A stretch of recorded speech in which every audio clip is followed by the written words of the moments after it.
سبا نه بار ساوث افریقا او د پاکستان ون ډے سیریز شروع شي چې د پاکستان سکواډ مخکم تاسو سره ما شریک کړو خو په دې سکواډ باندې نن ډیټیل سره خبره کوو. سبا نه به ان شاء الله ون ډے سیریز پاکستان ورسز ساوث افریقا شروع شي چې سبا پکې ډومبنه میچ ته 2 بجې به د پاکستان په ټایم دا میچ شروع کیږي او ډیر خلک چې کوم دي سیریز د پار ایکسایټډ دي ذکر بابر اعظم ډیر واپسی شوی ډیر ټایم پاس ټیم لا او ون ډے ټیم کې خوغه آل ډیوټي 20 ته ډیر ټایم پاس واپسی شوی دا او د بابر اعظم نه خلک د سنچري تم هم لري چې په دې ون ډے سیریز کې بابر اعظم سنچري هم وخی. خیر غزان لبیا یو سیپریټ ټاپک ته خو په دې ویډیو کې موږ په دې سکواډ باندې خبره کوو. د دې سکواډ کپتان چې کوم دی شاهین شاه افریدي دی کپتانی محمد رضوان نواغشتل شو او شاهین افریدي ته ورکړل شو چونکه دا د پاکستان کرکټ بورډ ټول نه غلطه فیصله چې کوم وا هغه هم دا فیصله وا چې کپتان شاهین افریدي کو وداوت اني ریزن رضوان نه کپتانی واغشتا. خای ابرار احمد هم په سکواډ کې شته دی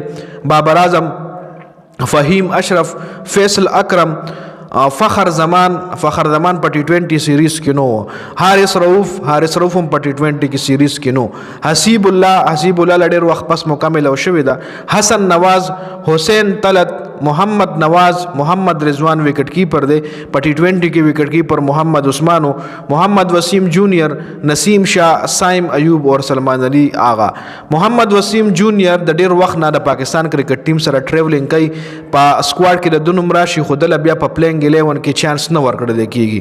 په کار د چې په دې سیریز کې محمد وسیم جونیئر ته یو میچ کې چانس ورکړل شي ځکه ډیر وخت نه د موقع نه ورکړل شي او دا نه چې په سکواډ کې سلیکټ کیږي په سکواډ کې وي خو موقع نه ورکړي مطلب اسه زنګین کوي اسه زنګ بوند سي محمد وسیم جونیئر نو په کار د چې محمد وسیم جونیئر ته موقع ورکړي. نور که په دې سکواډ باندې موږ نظر واچو نو دي کې نوې کې لړیاو نه هم موقع ملو شوی دا لکه فیصل اکرم او حسیب الله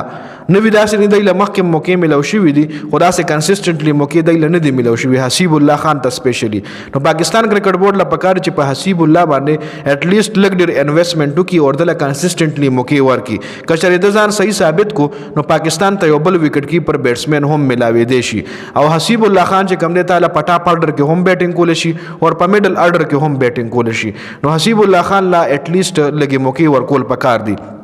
حارث رؤوف هم واپسی شوی دا حارث رؤوف په टी20 سیریز کې نو د ساوث افریقا خلاف چې کوم سیریزو په دې کې حارث رؤوف را پوزکا په ایشیا کپ کې خراب ترین بالینګ چې کوم هغه حارث رؤوف کړو حارث رؤوف ته یو ځل بیا مکمل او شوی دا او امید دی چې د واپسی لګه مضبوط او شي ځکه خو بالر دی. نسیم شاه هم وسره په بالینګ کې شته دی نسیم شاه هم هغه رنګ ریدم نه دی چې څنګه مخ کې وو نو دا مکمل پلینګ